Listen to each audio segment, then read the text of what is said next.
What's going on, people? We are Tottenham TV back here for another predicted lineup, but not just any predicted lineup. It is the North London derby.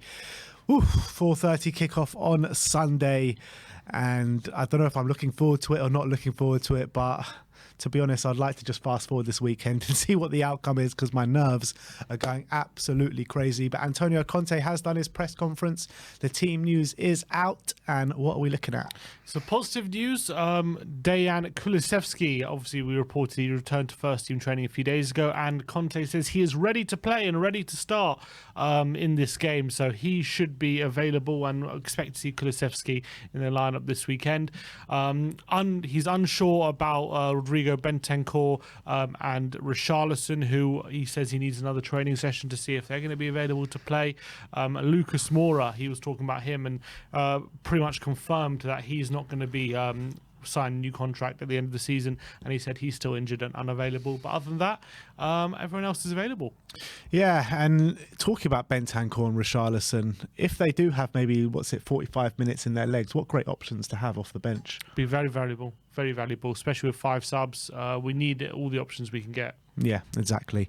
Let's get into the predicted lineup. We're going for a 3-4-3 formation, although I wouldn't be completely surprised if we did go 3-5-2, but we're going to stick with the 3-4-3 for now, and in goal is obviously going to be Hugo Lloris. And he has to make up for the mistake he made in North London derby earlier in the season, which was the game was quite even at the time, and then all of a sudden his mistake, we fell behind, and they ended up losing the game, and he's going to have to think about that when going into this one. But obviously captain, hasn't been in great form for Spurs, although he was playing well for France at the World Cup, but we need a big performance from him in this game. Yeah, absolutely. So that's Hugo Lloris in goal. Right centre back, who I think is going to be super important in this game, is Mr. Cuti Romero, and it's so great to have him back, because I think without him in this game, I'd literally give us hardly a chance. Yeah, and he's going to need to be on top of his game. He's going to need to be at his most aggressive. If Tottenham are going to be have a chance of holding Arsenal at bay, his proactive nature and his aggression is so suited to this kind of game. We just need to be on the front foot, and if we are, I think Romero can have a great game. Yeah, absolutely. Alongside him in the middle, we are going to stick with Eric Dyer. Yeah, he's come back in. Obviously, he got dropped against Aston Villa, and then we end up losing, and he came back for the Palace game, and he played all right. So hopefully, maybe that time out of the team may have helped him regain, maybe just get a breather, because he's played pretty much every game. But I think he's the leader, and he knows what the derby means, so he has to come back in. Yeah, and I always feel like Eric Dyer, for the most part, plays well in these big games and stands up for the team. So hopefully more of the same to make up that back three. On the left-hand side was a toss-up between Davis and Longley, but we have sided with Longley. Yeah, just about. I think he's playing well, to be fair, recently. I think over the last few games, he's probably been our best centre-back. And I think his strength is met, and I think his defensive solidity probably just edges him over Davis, but I wouldn't be surprised if he goes for Davis as well. Yeah, and then on the right-hand side, on the right wing-back, we're going to go with Matt Doherty. There is an option to play Emerson there, who maybe is a bit more defensively sound than Doherty, but we have gone for Doherty. But again, I wouldn't be surprised to see Emerson there. Yeah, I think Doherty has the shirt. We know that he's playing well at the moment. He's just scored a goal against Palace, and I think he's our number one right wing back right now. And I don't think Conte, especially after a week's preparation for Arsenal we've had, I don't think Conte is going to take that away from him just because of the reservations he has. Look, I am worried about Doherty, I'm not going to lie. His lack of pace and defensive solidity up against Martinelli is a worry. I'm just hoping maybe I think Conte's going to give him a chance in this game to show what he can do in a big game like this, and I'm hoping he stands up to the occasion. Let's hope so, because I remember the last time he started with Gareth Bale on the right wing, how terrible that was. But let's move on to the left-hand side of the defence, and we're going to go for Ivan Perisic. And again, there's a small chance that Sessegnon will play, but I doubt it. And I think Perisic is playing well at the moment, and he deserves the nod. Yeah, I don't think there's any chance Sessegnon plays in this game. I think it has to be Perisic. And I think, especially at home, I think we're going to be maybe more on the front foot, hopefully anyway.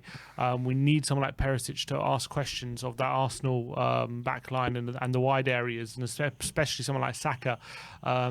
We need to start penning Saka back a tiny bit during the game and not be under relentless pressure. And obviously set pieces is so important.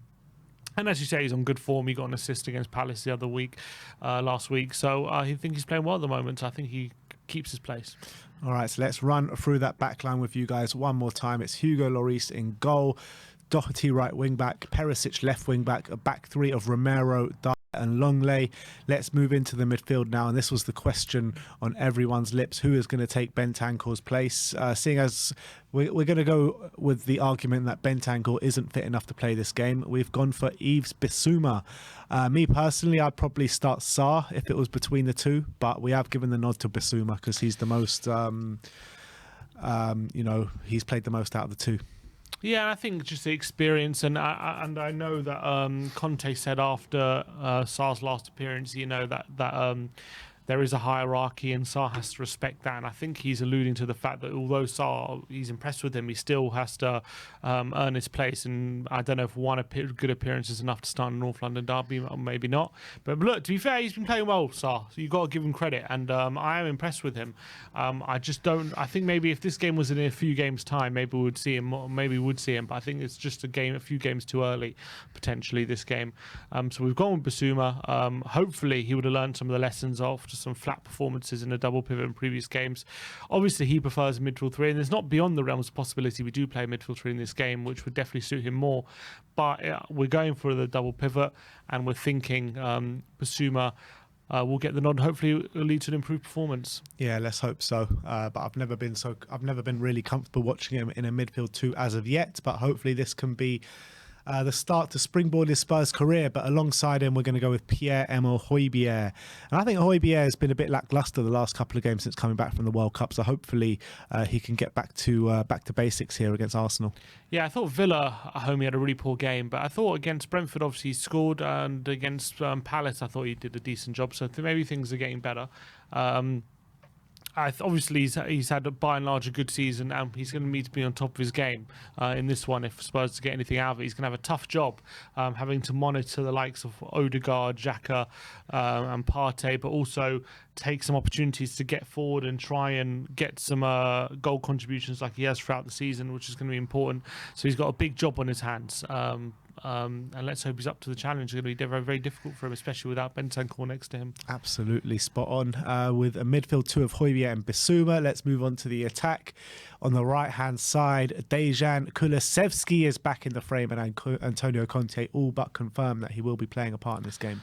Yeah, that's massive news, and I really believe we need his final third decision making in this kind of game.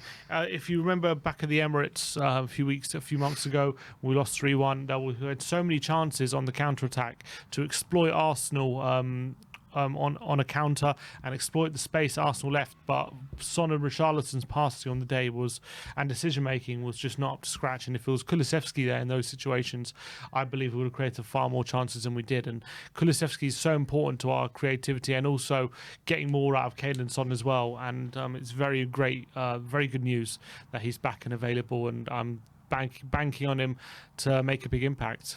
We've just missed him so much, haven't we? It's been so frustrating after the end of the season that he had, second half of the season that he had since we signed him. We've just hardly been able to get him on the pitch this season. It's just been so frustrating. But very happy to have him back. On the left-hand side is obviously going to be Heung-min Son. Again, putting in a few lackluster displays, or he hasn't been great all season, let's be honest. Only 4 goals this season, only scored in 2 of them. But he did score at Palace, so hopefully he can take that confidence into this game. Yeah, he's going to be very important in this game, Heung-min Son. Hopefully the Palace goal will give him some confidence, but with how Arsenal play, we need Son to exploit the space that Arsenal leave as much as possible. He's going to be super important, especially when Kulusevski picks up the ball and Kane pick up the ball. He's got to be on his bike, willing, just running in behind as much as possible into the space. And if he can do that, I believe we've got a good chance of getting some goals. But if he gets into these crowded areas or maybe too far out wide, then that's when we start seeing him be ineffective. But we need Son in this game. It's very, very important. Yeah, and then to the main man up top is obviously going to be Harry Kane, bidding to become Tottenham's highest ever goal scorer ahead of Jimmy Greaves. Needs 1 to equal it, 2 to become outright top goal scorer in Tottenham's history. And what a game to do it in. Well, he got a brace to the North London derby at home last season, didn't he? Yeah. He does usually like to get a penalty in this fixture, and I think he's going to be super motivated. He always ups his game usually against Arsenal, especially at home, and I think recently as well, last few games, he's been sensational. Against Palace, I thought he was unplayable nearly, and really was on a mission to get those goals and get the team a win. And then it seemed like against Portsmouth, the team were kind of toiling along, and he just took him upon himself to say, look, I'm just going to play a 1-2 and just smash into the corner. I'm going to win the game for us. And that's what he did. And Arsenal, I reckon he's going to be a handful for them. I don't see it being one of those lackluster Kane displays where he gets bullied. I think he's going to be well up for this one. And I'm banking him to get a brace here. All right, big up. So let's run through that lineup with you guys one more time. In goal, Hugo Lloris. Right centre-back Christian Romero, central centre-back Eric Dyer, left centre-back Clement Longley, right wing-back Matt Doherty, left wing-back Ivan Perisic, with a midfield 2 of Yves Bissouma and Pierre-Emile Højbjerg, Dejan Kulusevski on the right-hand side of the attack, Heung-min Son on the left-hand side, and Harry Kane up top. So, if this is the lineup, what score prediction are you going for? If that's the lineup, I'm going for a shock 2-1 win for Spurs, and I'm hoping that we can get over the line. It's mad that it's mad that we're calling it a shock 2-1 win to Spurs when we've beaten them 9 out of the last 10 times. But it is a shock. It is a shock given the current form. You can't deny that. You know what I mean? So you have to say that. Arsenal deserve respect for the form they're in. So they're in a title race. There's no doubt about it. So they're swatting teams away. So if we can get a victory over them, it would be very, very impressive. And look, we're at home in a North London derby. We're still like in the top 5. So it's not going to be like it's not like a Goliath kind of thing. But I do think that Dave versus Goliath kind of story. But I still think it would be against the an underdog story a bit, like if we do get a victory, considering how things have gone this season. But it's not completely not beyond the realms of possibility. At home in a North London derby, we usually turn up. It's going to be a very hostile atmosphere. So I think there's a good chance, especially with Kulusevski back now, that we can make sure that we're really up for this game and get the win. But it's going to be very, very difficult. Absolutely. I'm going to go 3-2 to Spurs. I can see a bit of a ding-dong battle. I think we just need to keep them away from our area, or just shut them down in the opening half an hour. I think if we can keep it quiet and go into it, not be too far behind or be level by half time, I think we've got a good chance of going and taking this game. With the crowd behind us, with Kulusevski back in the frame, I'm starting to get a bit more confident now. So let's go there. Let's sing loud and proud for the lads. Even if we go 1-0 down, don't let the negativity seep through in the crowd. Let's keep positive and let's keep backing the boys until the very end on Sunday. We'll see you all. We'll be bringing you the footage from the ground. Ashmatic and Marlon will be right here in the studio with you for the matchday watch along. So come and join them, and we'll see you all very soon. Like, subscribe and comment, and as always, come on you Spurs.